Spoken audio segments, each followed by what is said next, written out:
एक ईश्वर ही सबका गुरु है। ये विचार मानव जीवन को सत्य, करुणा और क्षमता के मार्ग पर ले जाता है। गुरु का अर्थ है अज्ञान के अंधकार से ज्ञान के प्रकाश की ओर ले जाने वाला।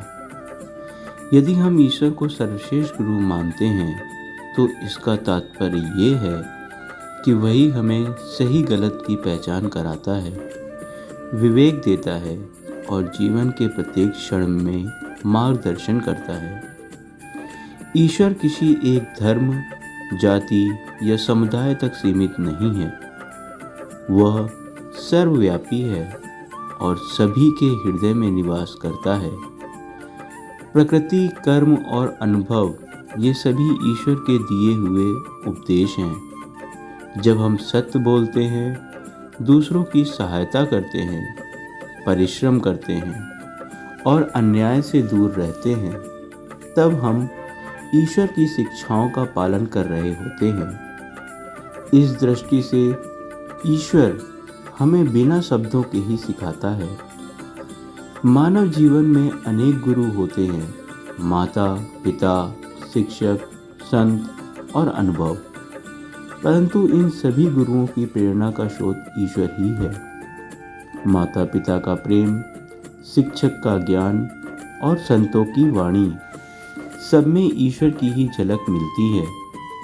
इसलिए जब हम अपने गुरुओं का सम्मान करते हैं तो वास्तव में ईश्वर का ही सम्मान करते हैं।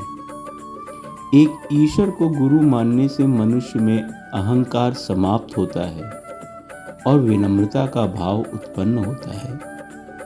ये भावना हमें सभी मनुष्यों को समान दृष्टि से देखने की प्रेरणा देती है। जब हम समझते हैं कि एक ही गुरु सबका है तो भेदभाव, द्वेष और हिंसा का स्थान प्रेम, सहयोग और शांति ले लेती है। अतः कहा जाता है एक ईश्वर ही सबका गुरु है, क्योंकि वही हमें जीवन का उद्देश्य समझाता है, नैतिक मूल्यों की शिक्षा देता है और मानवता के पथ पर चलने की प्रेरणा देता है। यदि हम ईश्वर को अपना गुरु मानकर उसके बताए मार्ग पर चलें तो हमारा जीवन सार्थक, शांत और सफल बन सकता है।